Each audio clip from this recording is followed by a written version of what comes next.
Looks like we have most of our chairs filled here, which is nice. Welcome to the Filmbuilding Malden Roundtable discussion. This is part of our culminating Filmbuilding Malden final event. And I have with me here 4 other people who were involved in the project in different ways. So we're going to open it up to a discussion, and it's going to be very conversational. I do have some questions planned, but the idea is that we're just going to kind of riff off of what's going on and find connections between this project, which took place throughout the summer of this year, and some of the things going on in the world and in our communities, and try to figure out if we can discover some connections there that might help us all move forward with arts-based programming and community engagement and so on. So this program, as some of you may know, having read what's out there in the exhibit hall, was funded by the City of Malden from a very generous grant. And it involved recruiting 20 plus members of the Malden community who had little to no filmmaking experience. And we broke them into groups of, we broke them into 5 different groups, each of which was tasked this summer to make a short film around the theme, Who is Malden? And the beautiful thing about this project, other than the fact that it involved people coming together across cultural and ethnic and age differences, and the fact that it involved all this great exploration of the community through cinema, is that it resulted in these wonderful, wonderful short films, all of which are so different from each other. And I imagine some of you here have already had the chance to see some of the films that are showing in the different screening rooms. And just so you know, the films are going to continue playing on a loop as we're having this roundtable discussion. So please do feel free, if you want to check out the films, even though they're going to be available online. If you want to see them being projected here today, you're welcome to leave in the middle of the roundtable. But we just ask you to just kind of leave quietly so we can keep the discussion contained, I should say. Yes, so I will introduce our 4 other roundtablers here. And unfortunately, Mina Kim, who was supposed to join us today, is not feeling well. She's in the program, and she helped us with the creative placemaking and community engagement aspect of this program. And she was a critical part of the Filmbuilding Malden program. But yeah, it's the 5 of us today. So I'll start by introducing Kobena Bonney over here. So Kobena is the immediate past president of the Ghana Association of Greater Boston, and also serves as the vice president of the Boston Pan-African Forum, which is an organization that creates appreciation of issues affecting relations between Americans and peoples of African descent. Kobena currently works as an Assistive Technology Program Coordinator at the Massachusetts Rehabilitation Commission, which empowers people with disabilities to live life on their own terms. And Kobena served as a film-building participant in the group that made Footprints of Malden, which is one of the 2 films playing in the screen over there. We also have John Saroof over here. So John is the co-executive director and director of program development of Essential Partners, the Cambridge-based nonprofit organization which co-facilitated the Filmbuilding Malden orientation. John's work focuses, and Essential Partners' work, focuses on facilitating dialogue across differences, mediating conflict, and managing intergroup challenges within communities and workplaces. With Essential Partners, he's helped found sustaining, independent dialogue programs at universities, museums, and civic organizations across the country, and has also supported civic participation projects in Massachusetts and beyond. Next to John, we have Alexander Nizam. Can I call you Alex? Alex will do that. Great. So Alex served as one of the Filmbuilding Malden professional filmmaking mentors for the group What Was, What Is, the group that produced the film What Was, What Is, which is playing over in that room. He's an avant-garde filmmaker that has produced experimental, documentary, and narrative films focusing on migration and social integration. And his work has won awards and premiered in various countries around the world. He was the recipient of the 2021 Creative Fellowship from the Othering and Belonging Institute at UC Berkeley, and is currently pursuing an MFA in Film and Media Art at Emerson College here in Boston. Finally, to my left, we've got Amanda Linehan. Amanda has served as Malden's Ward 3 City Councilor since 2019 and has championed arts and culture policies and programs throughout the city. She helped create Malden's first Poet Laureate position. Our first Poet Laureate is sitting here in the second row. You know you're going to get called out. Judy Collins.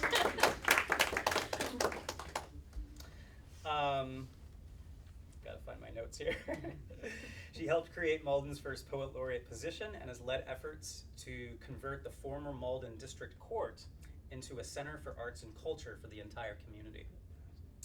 Amanda works as Director of Communications for the Metropolitan Area Planning Council in Boston, which is guiding Malden's Climate Action Plan and has played an instrumental role in the Malden Riverworks project. So, my name's Tom Flint. I'll do myself very casually. I founded the Filmbuilding program several years ago, and Filmbuilding is an initiative that meets at the crossroads of discovery-based filmmaking and making critical connections. And the Filmbuilding Malden project was the first time that Filmbuilding really made a foray into community engagement, because I typically work with high school age students, oftentimes bringing high school students living in different parts of the world together to co-create short films based on different themes that we're kind of faced with in today's world. So this was a wonderful experience, and I served as the artistic director of the Filmbuilding Malden program. So let's get started. So my first question, why do programs like this matter? And in what ways can we make them matter to all kinds of people?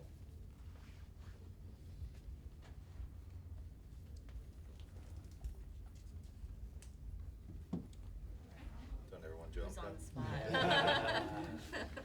Well, I mean, I can try to answer that question from the point of view of a mentor,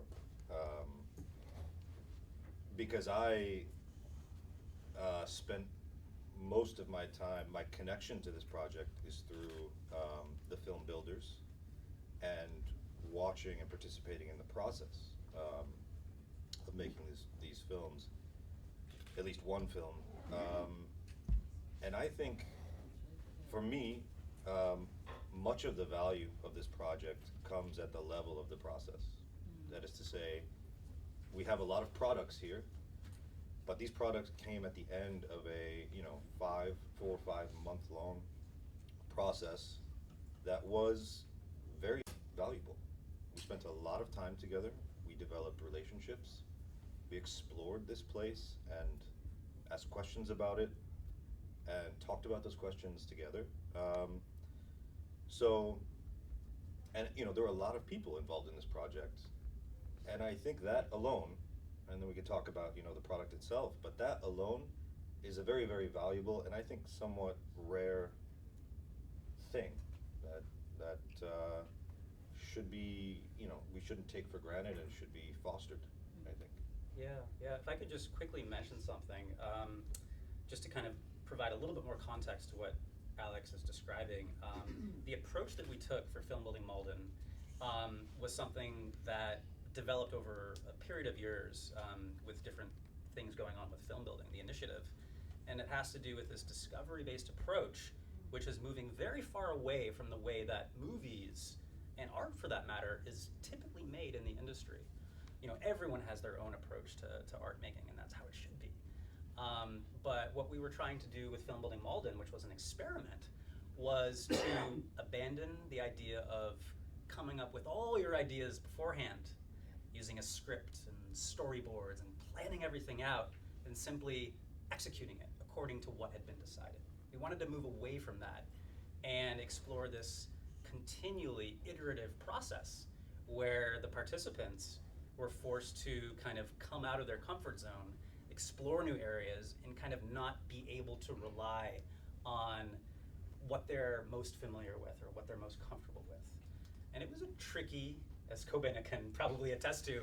I was getting ready to, actually, which is that made it quite difficult because that meant for a long time we'll meet, we'll talk about what it is we want to do, and then we'll abandon it because as we talk, we realize, okay, this doesn't look like it's going to work. Let's approach it differently. So it took a lot of work, and it was difficult given the fact that, at least in my group, I don't know about other groups, but in my particular group, all of us are older individuals, okay? So having people, if you like, set in their ways, have to do this so-called discovery process was quite challenging. But we ended up in a pretty good place, I would say so. But it was pretty tough. Yeah. So getting back to that original question, why do programs like this matter? Amanda or John, do you have any comments in terms of the need for these types of programs in terms of exploring collaboration, relationships, and community? One of the things that struck me about the program is that, you know, as an elected official, right, you're at a lot of community events like this. You host a lot of meetings, you go to a lot of meetings, and I've noticed over the years that you see a lot of the same faces, right? It's the same kind of core group that is able to come to things, whether it's because their job allows them to, their phase of life. What I noticed with this project, though, is that there is a much, much broader group of people than what I would say are sort of the usual suspects that come to everything. And there's so much value in the folks that make the time to come to a lot of things day in and day out. But there were people that I've never met. And you know, I go to a lot of things, I knock a lot of doors, I meet a lot of people. And the people that I met through this, or that I see having been involved, it's people in Malden that I've never encountered before, which to me means that it reached a depth of the community that's very unusual. I also just think the value, you know, as someone who does a lot of communications and community engagement for a living, the value of the storytelling and the discovery-based process in a world where everything is scripted, right? We're always thinking about what are we gonna look like online? If somebody takes my picture, I'm gonna be on social media, or everybody's gonna be able to see this on YouTube. You're always thinking about how to package yourself and how to present yourself. I see that with my young daughter, I see that with adults, I see that at all levels of the community, and something like this is so refreshing because it forces you to sort of interact in real time and discover things in a way that I personally think we don't as humans since the advent of social media. So that was an aspect of it that I didn't necessarily see coming, but that made me think on a lot of different levels. Very interesting, very interesting. Yeah, what are your thoughts, John? Well, I'll say our organization, Essential Partners, gets invited into communities all over the country.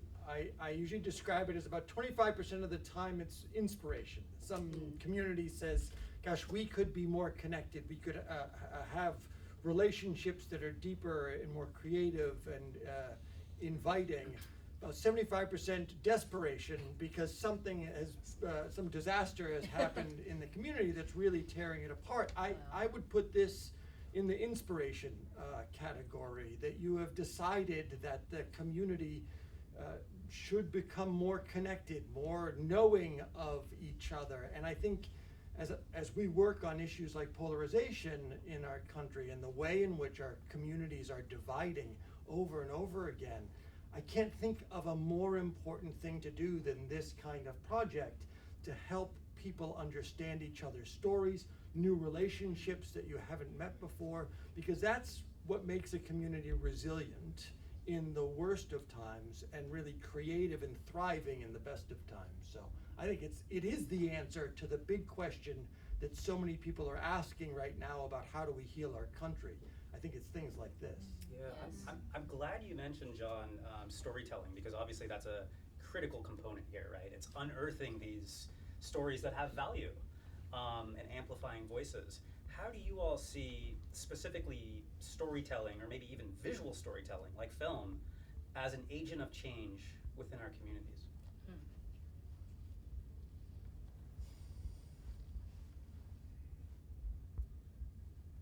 Do you have any thoughts, Kobena, having? Well, for those of you who don't know, I'm blind.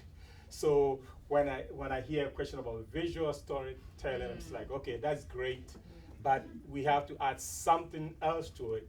The visual alone doesn't do it for me, much as I'm interested and are all in favor of it, I feel like, okay, we need to make sure that there's some additional piece to it that makes it more accessible to people who are not visual people, someone who cannot see it, or someone, because I hear stories of people who say they are visual learners and others say they are something else, they learn other ways, right? So at least in terms of presentation, I definitely am in favor of the visual storytelling, because that's the if you like, the standard mode of presentation. But I also feel like if we can add other ways of presenting or augmenting the visual storytelling, that would be very, very helpful. At least that's my initial thought when I hear the question. So Yeah, that's really interesting. Tom, you and I have had conversations about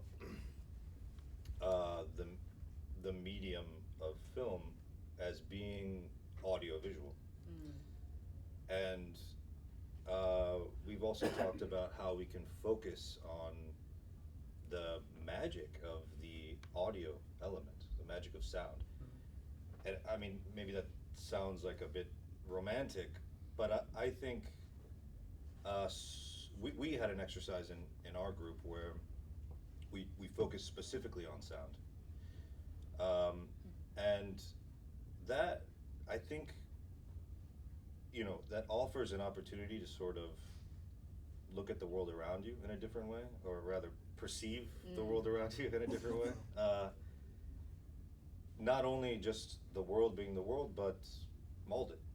You know, what is the identity of this place? Who are these people around you? A lot of what we take in is visual, but focusing on the sounds of this place, which, you know, we do to some extent in the film that we made, you develop a different sort of relationship with it. I think you approach it with a certain freshness. And anyway, just to address the idea of not only using images, but appreciating film as an audio-visual medium, that is fertile ground, and there's a lot to explore there.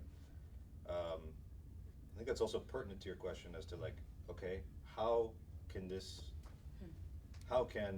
medium bolster change? I think that was your question.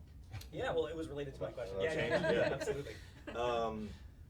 I don't think we need to talk about change. We can, on a grand scale, or even necessarily on a political scale. I certainly don't view it that way. But it can be, as you said, talking about it at the level of just human-to-human relationships and your relationship with the place that you're in, the community that you're in.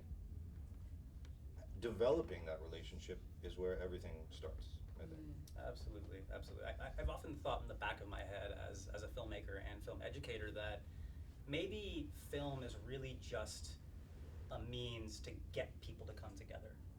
Because filmmaking is inherently collaborative.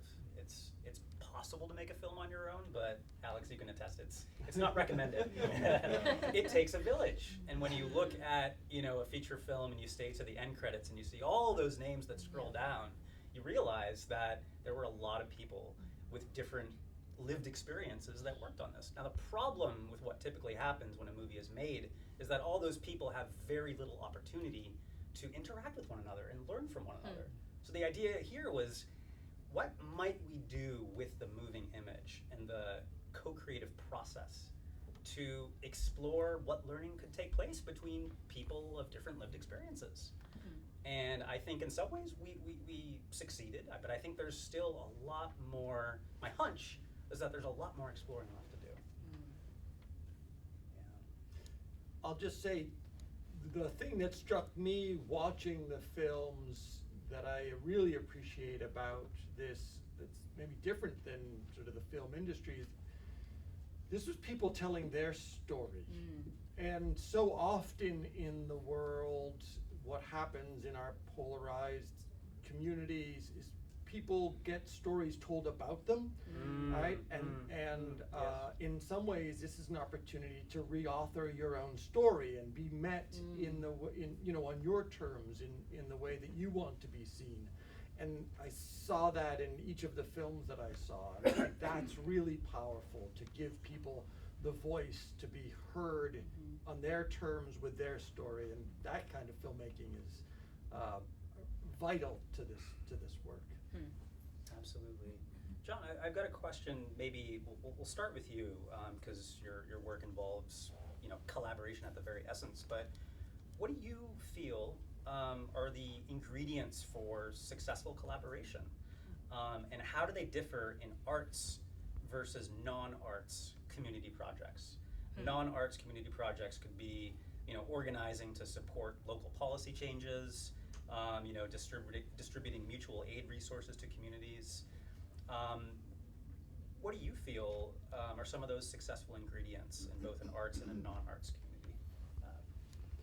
Well, I'm actually really interested in hearing from people who made the films, but I think so many of the ideas relate across non and arts. So learning through the arts is really valuable for anybody. I think that's why we want to make sure that arts education, because it teaches collaboration almost better than anything else.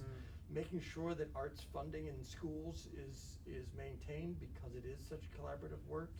So I think that's the case. I also love the idea that people bring their own talents and their own strengths to a collaborative effort like this. That there's a person who is incredibly technical and knows how to work a computer, an editing system, the camera, and that person contributes so fully, as does somebody who's writing, or somebody who's working on sets, or somebody who's voicing over. All of the different ways in which people can bring their unique talents. I come from the theater, and I think of a school play or community theater being one of the most sort of collaborative spaces that you can imagine, because it brings out the people who are builders and language people and people who do hair and makeup. Everybody in the community can contribute, and understanding the value of individual contributions and listening to it. What makes it hard, of course, what's a challenge in the arts that might not be in other places is, I think we get our hearts into this work in a different way, and you could see it out there. People telling their stories, and this made me go back to what you're talking about, how hard it is to collaborate when your story is being told, or when you're trying to express something. You get invested in a different way, I think, in that, and that's to collaborate across that is a challenge. So I'd love to hear how that went. Well, to speak to what you just said, for instance, in our group, we had people, members of the group who had certain skill set that they were comfortable to bring to the process. And then others, as we went along, realized, okay, we are maybe not that good in a particular area, and if so, how do we get that issue addressed? So on occasion, we asked for help from our mentor. There were other times when some of us felt like, okay, perhaps I came in not thinking I'm that good in this particular area, but why not step forward and help with a little that I know? So all in all, I feel like over time, we help each other grow, and each person did a lot more than they came in with. At least based on my personal observation as we started and encountered various situations and had to address them, it feels to me that we all grew in it, because, for instance, okay, initially I joined thinking, okay, I'm going to propose a particular approach to how we go about things. And as we went along, had our discussions, gradually I realized that, I don't think that's going to help us too much. I started off thinking that, okay, I was going to get my wife, help me take pictures and videos and stuff. And along the way, I realized, there are people in this group who are going to be better able to do that piece of it. So why don't you let them do their thing, and then I contribute some other ways. And so I did that, and in the end, I think we ended up in a very good place with each person contributing in a very unique way towards the end product. And the other thing I would say quickly is that I feel like we learned a lot from each other in the group, and much as it was sort of a lot of hard work, because folks produced a lot of raw video footage that we had to go through and then edit and stuff. But in the end, I think we all loved it, and we talked about how great it was to have been part of the process. So yes, there are ways in which someone can engage in this in a way that may not be necessarily as enjoyable, but I feel like we all enjoyed it, and I hope that the other groups, had the same experience similar to my group. Yeah, absolutely. I'd love to hear your response, Alex, but really quickly, Kobena, I'm glad you mentioned that, because it reminds me that this program kind of forced us on the back end to ask some very difficult questions, like what does it mean to collaborate, right? What does collaboration mean? These ideas or these concepts that we tend to take for granted. And I was kind of reminded that collaboration is not about bringing people together with different perspectives and kind of gluing together everyone's ego, right? Which it can become pretty easily. It's about what kind of ideas existed because those people grew out of those people coming together before they entered the room. And I do think there are parallels to politics. If you Sure. jump in. Sure. So, in my house we talk about this a lot. I'm married to a stage actor, and my job is in politics. So we often draw parallels between the arts and what I do for a living. And one of the things we always say is that it comes down to relationships and elevating voices that aren't being heard. And I think that's true across a spectrum of careers.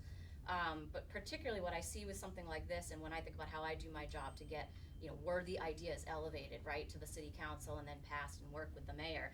There might be someone in the community who has an idea, who has no idea about community organizing. They've never called their counselor before. They don't know anything about how to get legislation passed. But it's about knowing, okay, there's a kernel there. There's something that needs to be teased out, and being that connector and knowing how to draw, right, a line from that person to the person they need to talk to, and making the relationships interconnect. I think there's actually a lot of parallels between how art happens and how, for better or worse, policy happens. Yeah, that's really interesting. Yeah. I'm sorry. No. So the question, what was the question? The question was, I have to read in my notes. Collaboration. Oh, yes. meaningful. Yes. Yeah.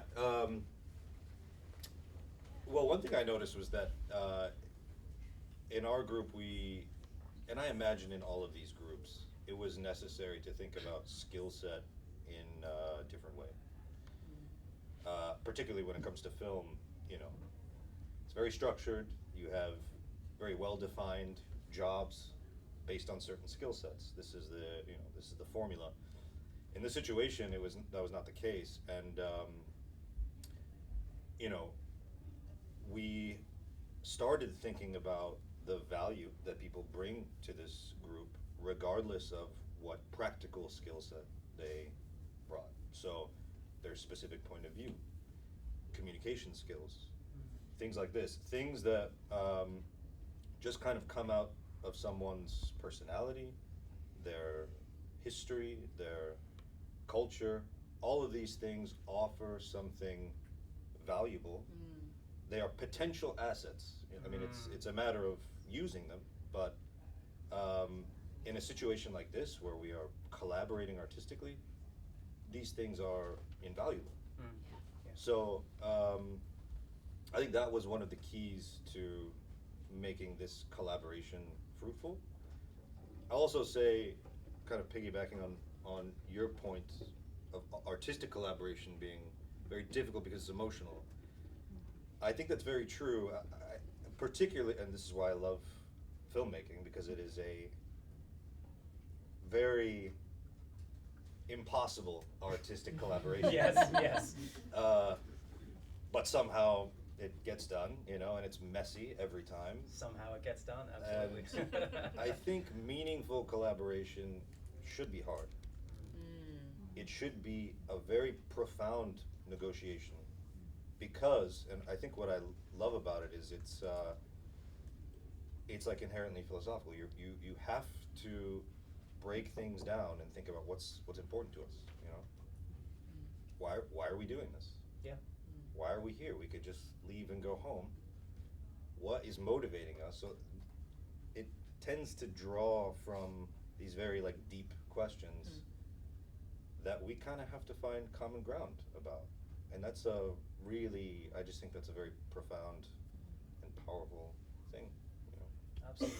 I'll just add that to do it well requires a skill and an orientation that I think is important to every part of life, and I would say that one of the most important parts of that is listening. I mean, really listening to other people in a way that isn't just listening to respond to them, right? Or listening to sort of figure out how do I get my word in, but deeply listening to what other people's story is, what they care about. And we're missing that so much in our world. So to actually go through this process that you've been through, where you really have to figure out how to do something, this complicated together, it requires a kind of listening that should be required in every other part of life. It makes every other part of life that much more valuable and thriving, but is really it's so important to this process. Absolutely, and I know that was a big part of the orientation, which was facilitated by Essential Partners, was the how to listen well, right?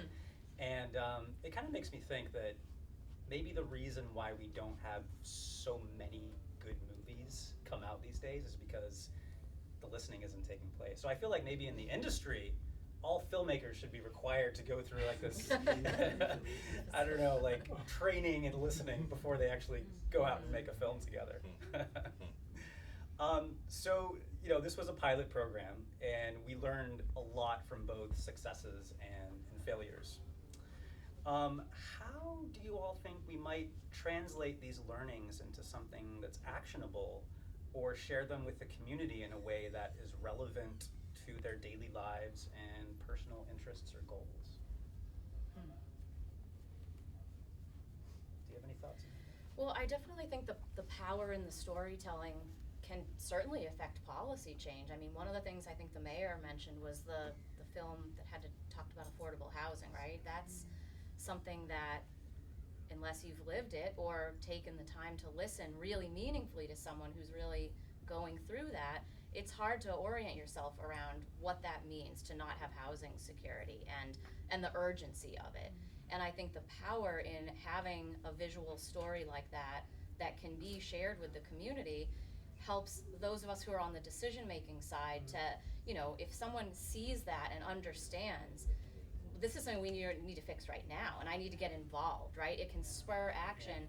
And to your point about the different roles that people bring, we need all of those roles to bring to bear on changes that the community needs to see. I might not be the best storyteller, but I can certainly see the power in that to activate others, to get involved, and to organize around policy changes that we need to make. I mean, I'm always sort of thinking about what's the policy implication of everything, but I think that particularly when you look at the arts, we, again, are in a consumerist mode, We think about the transactional nature of it. Is even something like the Arts and Culture Center that we're trying to bring. A lot of the questions I get is, what's the economic reality, or what's the economic impact, or will that make my neighborhood more valuable? And to me, it's more about the enrichment of what we all are going to get out of having that here, and the opportunity to bring people together, and then to find commonalities that we can then, as policymakers, make the changes that need to be made and reflect what the community wants to see for themselves. And if you're not listening to those stories, then you don't have a way of taking that on board and understanding, your own life experience is only what you live every day. And if you're not listening and not hearing these stories, then you're not going to be reflecting what the community is wanting you to do as their representative. Absolutely. Yeah, I'm really interested in the potential that visual stories, films have to spur change, because I think it's different going to a policy meeting or Absolutely. and having a handout, reading through in text, right, and listening to someone speak, versus watching a film that's been created by people that has a different kind of artistic value to it, that has music, Yep. and that has all these things that kind of peripherally relate to what might be, Yeah. enacted. But I think that has some kind of curious value to it. Yeah, I mean, you could have the script or the lack of script and make talking points out of it, and it would not have the same impact as somebody consuming that in that medium. And I firmly believe that you activate more people through that kind of powerful storytelling than, a PSA, an education campaign, or just trying to sort of lecture and tell somebody. You're bringing them in when you're doing a visual storytelling, and it's not a one-way conversation. You're surrounding their senses, you're activating things in their brain that they may not even have gone into it realizing would be activated, and then what comes out of that is so much deeper than just talking to somebody or trying to pitch them on your idea. Absolutely, and it's reminding me that art in general, but if we're looking at cinema as an example, a finished film, when you see it projected or on a screen, doesn't necessarily, depending on how you look at it philosophically, doesn't necessarily have any meaning contained within it. The meaning is in the eye of the viewer, based on their own lived experience. So it's kind of, you could argue that film is just, shades of light and darkness. And then it's up to the viewer, based on their viewpoints, their perspectives, to make sense of all that. So in a way, they're completing the films. So that's a really good way to think about activation, I think. Yeah. Okay, interesting.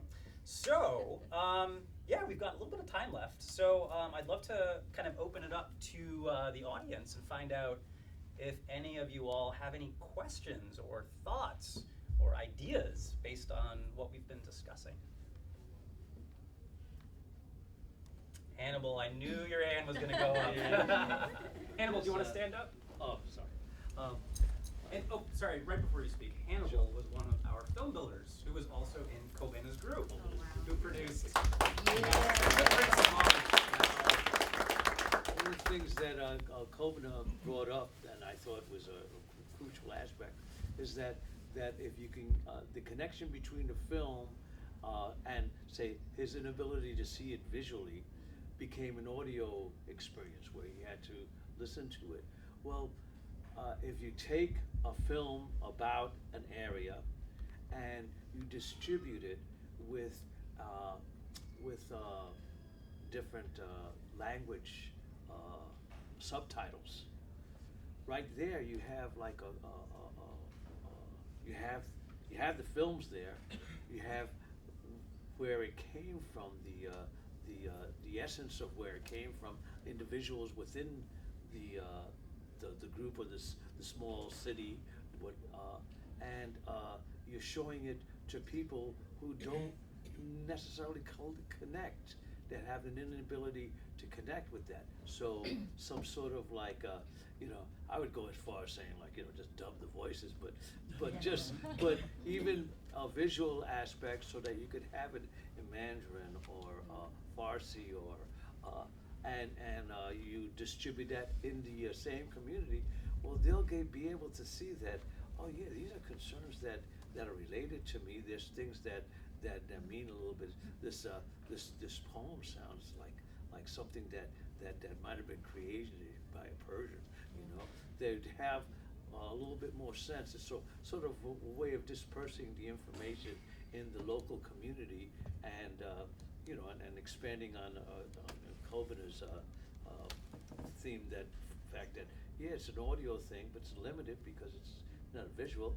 You could combine them a little bit more to make it a little bit more of create a little bit more of an impact, because the films each have something to say about the community, and their voice, but they're sort of like an injection into the community to find out how that community responds to each other.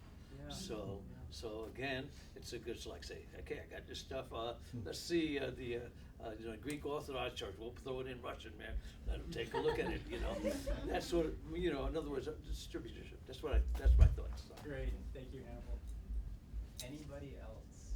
CD. And CD, our Malden's poet laureate, was also a film builder who participated in Group 5's film. That's right.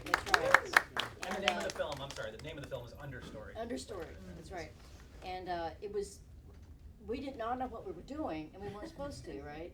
it was discovery based. That's really hard. Yeah. It's really hard, and it started to emerge that one of the kind of the heart of the film ended up, focusing on Ty. And I suggested at one point we call the movie "The Life of Ty." And but it was really hard to do that, and somebody mentioned before that we get really invested in what's going on, and it's not always pretty. I tend to just say things very directly so that people know where I stand right away, but push could come to shove sometimes, and we had to learn to manage that. And I worked with on a lot of projects with Ann, so you know what I mean.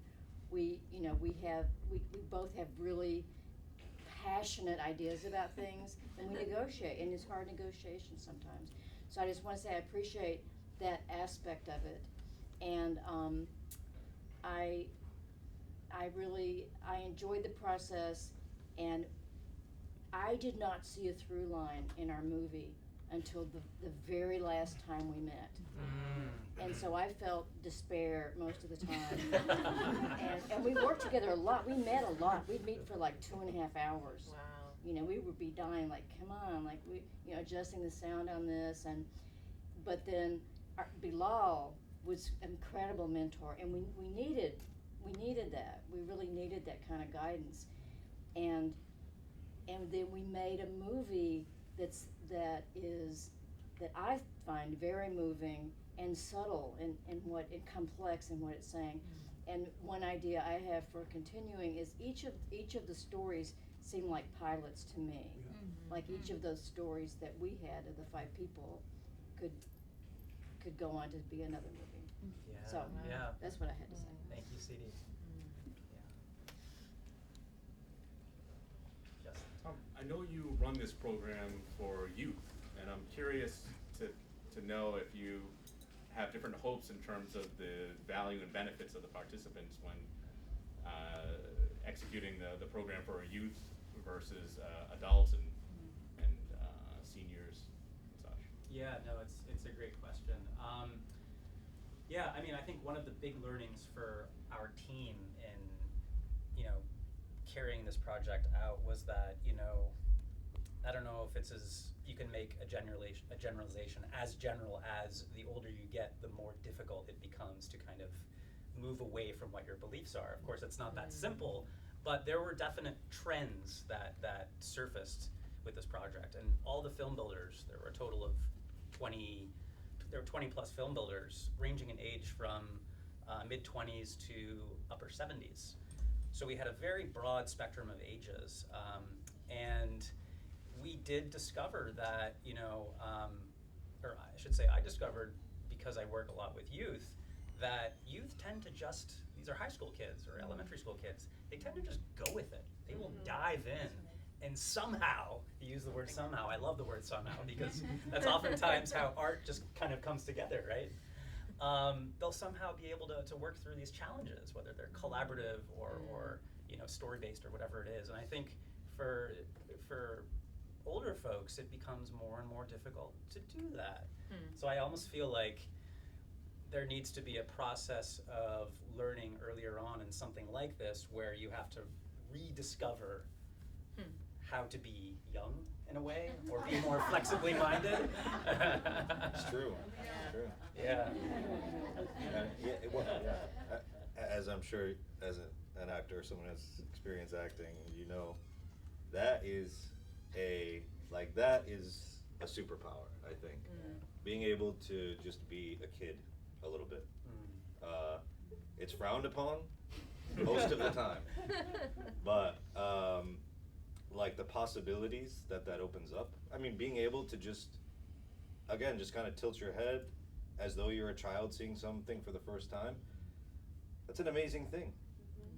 And also, I think that's sort of what this project forced people to do, Pull your camera out, and instead of thinking about it as an Instagram vehicle, think about it as like what it could be. Try to approach it with fresh eyes and ears. So yeah, being a kid is the greatest thing in the world, man. Yeah.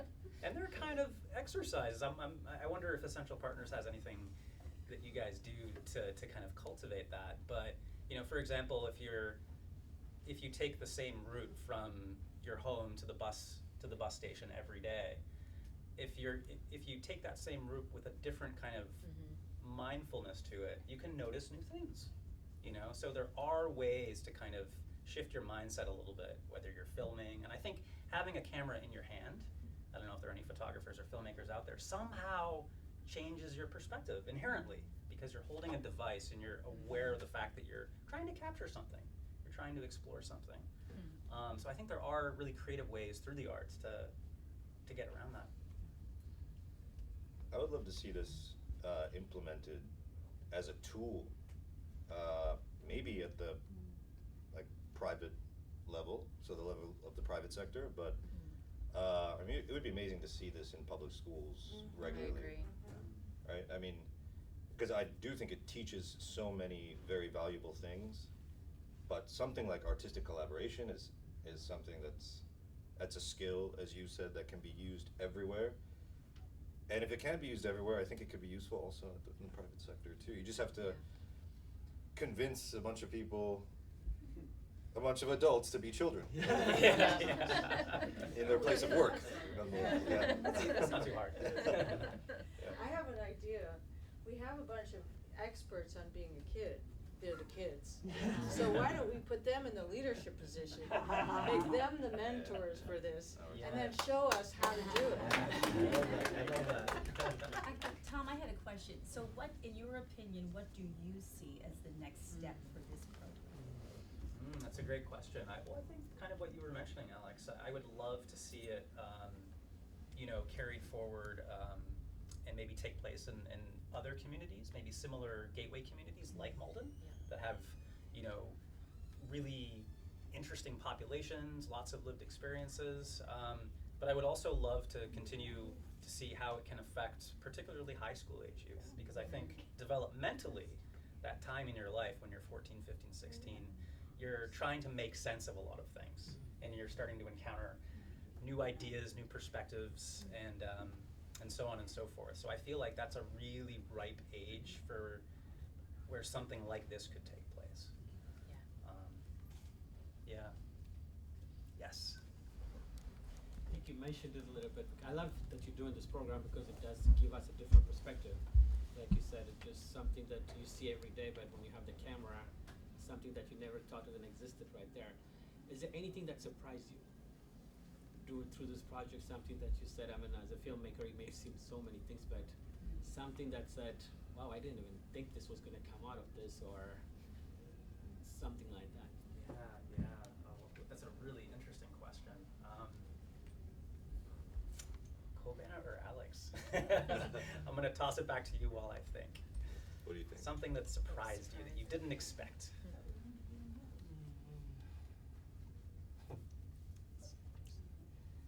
We got some surprises. I mean, I'll jump in. One thing I didn't expect was the need for cynicism in our group. Yeah, it's a little counterintuitive, I guess, but just like, you know, there were a lot of positive voices, but also what we needed were some voices that were able to, I think, acknowledge some uncomfortable truths about maybe this doesn't look so good, maybe the shot isn't too great, maybe we need to, like, you know, step back and think a little more deeply about, like, what we're going for here. Usually that's something that is disincentivized in a collaborative environment, and it's difficult to kind of appreciate that, but that turned out to be very invaluable in our group. So something like that I didn't expect. I just expected, you know, a lot of smiles, and we walk in there and we all just kind of chat, and then we make movie. You know, that's what it is. That's why you signed up for it, right? That's what, but, and that made things difficult and sometimes uncomfortable and sometimes frustrating. Again, those frustrations in the end, I think led to a much more meaningful experience in terms of collaboration, but also in terms of the final product. Yeah. Interesting. Can I ask a question? Do you structure that into the conversation? Do you invite what's not working here? Just I'm thinking, I don't know, because I think it would be hard to be the one that gets pulled in and says, you know what, actually that shot doesn't work, or I don't understand where this story goes in that moment. How do you invite that into a collaboration without it becoming, oh, that person is so problematic, or really putting a damper on? Totally. Well, I was lucky. I think each of these groups was probably, its little community. Yeah. And the answer to that question varied from group to group, I'm sure, because they all had a different dynamic, a different combination of personalities. I was lucky enough. There was one member of the group, I'm not going to mention any names, who was very valuable in that way. And so I think we all just kind of took that as an opportunity to just grapple with some of the truths that we needed. I think, if we were going to structure it, it would be nice to have maybe set aside a time to talk about the film in that way. But yeah, we were lucky enough to just have a good combination of personalities, and that aspect proved very useful. As a designer of conversations, I start to think about how do we structure that into it so that it's not reliant on one person, and so that we are all actually taking responsibility for that moment. What do we love about it, and what are we having pause about it? That's the kind of thing that It's I really get excited interesting. about. Yeah. I mean, from my experience on film sets, and I've been on a lot, I can tell you that is, for the most part, not taking place. Alex, you can attest to that. There's just too many hierarchies in place. Wow. Too many roles, too much structure, and it's all about getting the project made. So, yeah, I think we have time for just one or two more questions. I just want to say, so we've talked a lot about process, which is so integral to this project, and there's so much that comes out of that. And there's the product, which is this reflection of Malden and so forth. But what we really haven't mentioned is the screening and the discussion, and how important that is to this whole project, because we're just so used to just like scrolling through our phones or watching Netflix on our own, or but to watch it on a big screen with other people and then talk about it. You can see it happening. Like first we're like, oh, you say a few things, and then somebody jumps off of what somebody else sees it a different way or experiences it a different way, and then your understanding of the film deepens, and that part is such a rich part of it. And I would love to find a way to screen these more, because I agree. we had good attendance, but there's many people in Malden that haven't had a chance to see these in that kind of setting where there is discussion. It's just like a book. You read a book, but when you read it in a book discussion, you talk about it, you remember that it's much more sealed in your memory and the depth of the experience of that. So Absolutely. Yeah, I'm so glad you mentioned that. And that's where the meaning lies, right? In experiencing it with other people and finding a way to make sense of it. Absolutely. Absolutely. Great. Ty, we'll have your question and then we'll wrap up. Yeah, I guess it's not a direct question, but it might be kind of meta as well. But when are we gonna run this next? 'Cause I really think this was a unique experience, and I think if you ask why we're doing this, I would say one would be just diversity of representation, because it's really abstract and hard to pin down what to do, but if you want, and it sounds counterintuitive, but if you want to increase diversity, we already have something in place. We have concrete, tangible trial of this happening. So we can offer this as this is a way we can increase diversity in our community. Absolutely. I think that's a great way